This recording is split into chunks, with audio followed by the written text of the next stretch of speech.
Okay, this is Johnny Boy at Fight Hype. We have a special guest with us here today, the one and only Al Bernstein. I mean, you've been in the game for over 40 years. There's no one that knows more boxing than you, I think. How are you? There might be a couple. I'm not fooling around. How are you? How are you? I'm doing well. I'm happy to be on the show with you, and things are going along good. I'm uh, enjoying doing what I always love to do, and that is announce boxing on a couple of different platforms, and enjoying the sport. Definitely. Well, it was a real pleasure just having you on the show. Thank you again. But I want before we get into the Canelo Alvarez, the super fight, I want to talk about something that you're doing on September 11th. You have a music show. I want you to tell us a little bit about that. Yeah, I before big fights, this actually started back in, believe it or not, in 1987. When I was 5 years old. Wait, is my nose growing? No.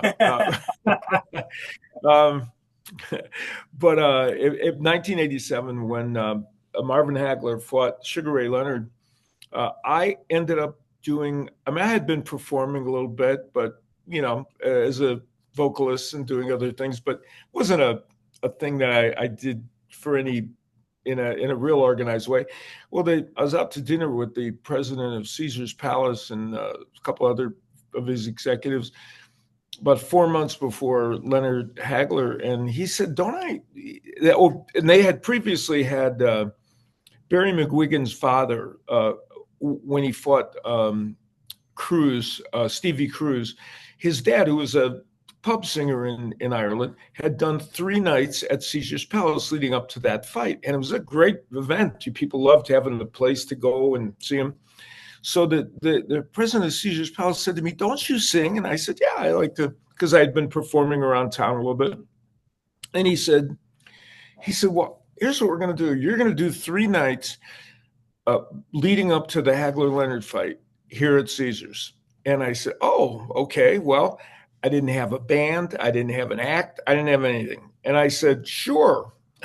So 4 months later, I'm on the stage at Caesars at the one of the main lounges of Caesars Palace, and we did 3 nights leading up to Hagler Leonard. Well, that kind of kickstarted me doing that more often, and what it became was really a tradition of me doing uh, a, a some kind of music show just before big fights that come to Las Vegas. I've done it through the years at Mandalay Bay and the Riviera when it was going to Las Vegas Hilton, and now I uh, do it at the Tuscany Suites and Casino in Las Vegas, which is kind of my new performing home. So on September 11th, 2 nights before the Canelo Alvarez Terence Crawford fight, I'm going to do a show there. I hope boxing fans, if they come in town, will come out and see. We do a lot of different kinds of music, and we also have a boxing trivia segment in the show, so fans can win prizes, which is fun, and it's just a fun time. And I do it because I love performing, but because it's also a chance to give somebody another gathering spot. When people are out here for these big fights weekends, they're looking for different things they can do, and this gives them another opportunity. I think that'll be fantastic, to get to be able to speak with you, a legend like yourself, and hear you sing and do everything. That'll be excellent for them, and I look forward Yeah, to. it's a fun time. It's real casual too. People can interact with you, and a lot of boxing personalities come by so they can rub elbows and take pictures with them, and it's a fun thing. Definitely, definitely. Well, I'm sure the fans will support that, and I'll be when I land in Vegas. I'll definitely be there to support you. Yeah, you got to come by. Definitely. But switching gears, I wanted to talk about fighters of the past, and versus fighters of the present. A lot of people talk about that the sport has been, they've evolved, right? And then the fighters are a Mhm. lot better than today's fighters. I don't agree with that, but I wanted to know from the expert, I wanted to know from you, what's your opinion about that? Repeat that last part again. I'm sorry, I didn't hear you perfect. I just wanted to know your opinion. Like, of do you think that the fighters from the past are just as good as fighters, from the present? A lot of people, Oh, the fighters from the present are better because the sport has evolved. What do you think? Yeah, it's a double-edged sword to discuss it because it's you could probably make the case that like with every sport, people can train a little better. They have more tools at their disposal to make their bodies better and all the rest of it. Some that aren't legal, by the way, but that's a different story. Um, and so there's that, and that's true in every single sport. However, we always have to temper these things. And another sport where it's an interesting debate is baseball, where where players are physically stronger and some guy can throw a 95-mile fastball all the time instead of just once in a while. But does he have the craft that the other people did, and does he pitch often enough to have that craft? Well, in boxing, so boxers from the past had had number one, they fought more often. For a long time, they fought way too often. That was back in the 40s and 50s. Fighters should never have had to fight as much as they did. It just Willie Pep, wasn't really that healthy. Willie Pep Yeah, once a week. yeah. I mean, people would have 15 fights a year. It's too many. You shouldn't do that. But then once things settled down into a pace that was still reasonable, but still, effective in like the 80s, where we had the biggest champions fighting 4 times a year, 5 times a year, right? Those men kept their craft throughout the year, right? They kept their craft going. They got more experience against more fighters. They did fight more often. That was a plus for them, for those fighters from the past. That was and they were tested more frequently, to be honest, than the fighters of the present. Now, the fighters of the present, they have that better conditioning, they have the better, technique, or not technique, but those kinds of things at their disposal. They fight less often. Now that you could say, well, it keeps them fresher, which is a fair assessment, I guess. But when you have to weigh that against the idea that, are they learning their craft as well? Are they applying their craft as well? And I think sometimes making a generalized statement is hard to do. You almost have to take it fighter by fighter, a group of fighters, because everyone's not created equal. Some people, for instance, we know are more dedicated to the craft than others.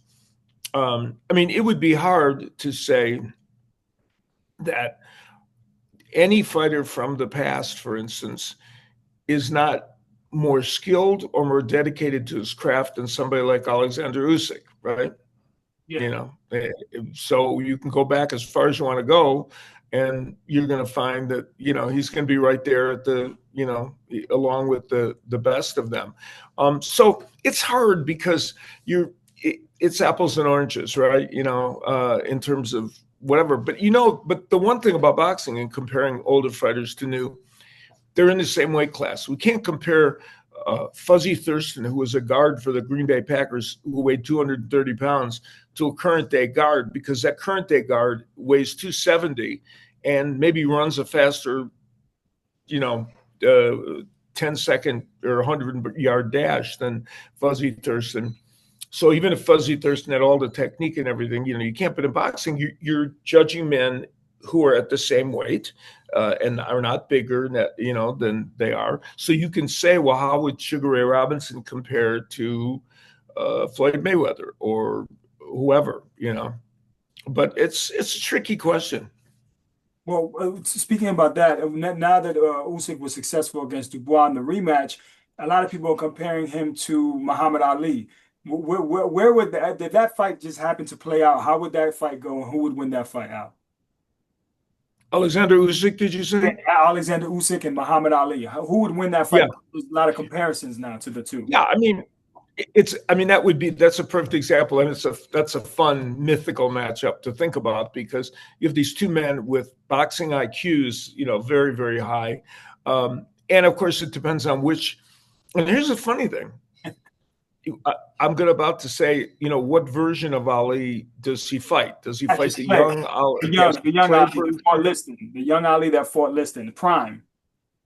the young Ali that fought Liston.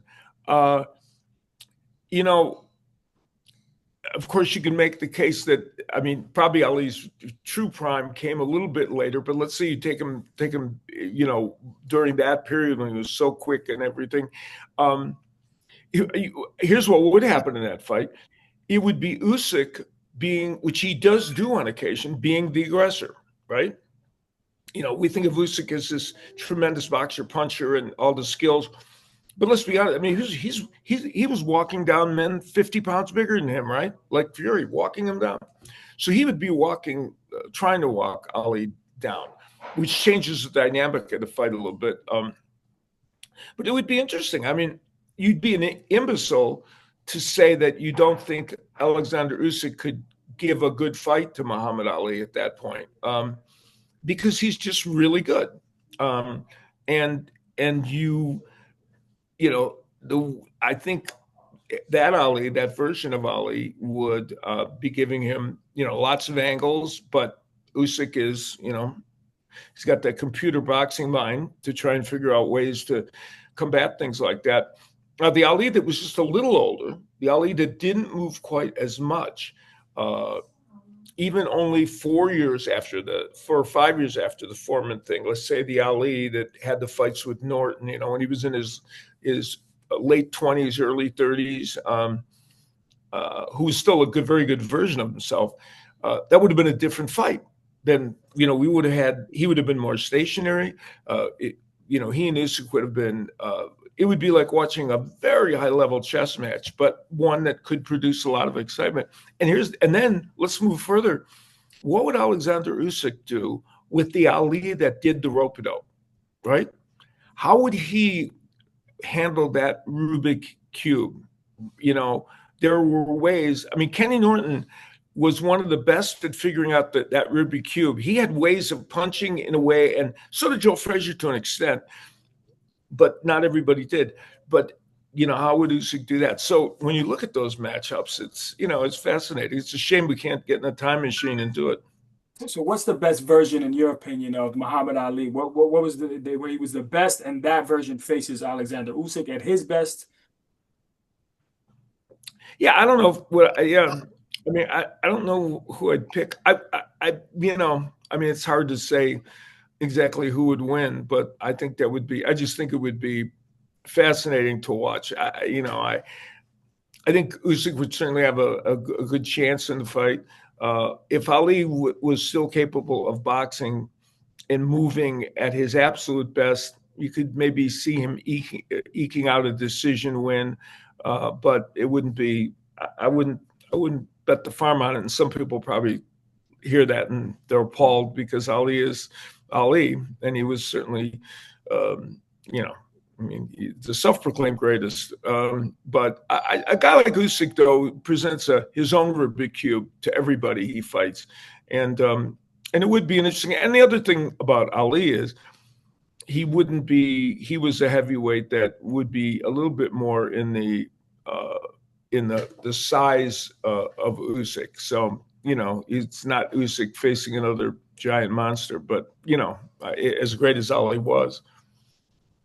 Yeah, it's a fascinating matchup. I'd have to go with a young Ali. I think he would beat Usyk. I think it would be difficult, extremely. Well, yeah, I wouldn't dispute that pick, and you could go. I don't think anybody could argue with you and say that's ridiculous. Of course, he's not going to beat Usyk. He could easily do it, and could certainly. And the thing with Ali is, he might that version of Ali might box so brilliantly that he would control most rounds, depending. Um, but the Usyk that came into the heavyweight division, I mean, he's 38 now, which is also an interesting point. The Usyk that came into the heavyweight division, once he started to get into his own in the heavyweight division, maybe 4 years ago, that Usyk was a handful. But yeah, I mean, you could easily pick. To be honest with you, this is another one that people uh, sometimes give me a hard time about. The one fighter that I personally think is the most, not to say he couldn't lose, when he's absolutely at the top of his game, I believe the most difficult heavyweight matchup for every heavyweight that has ever lived is Lennox Lewis.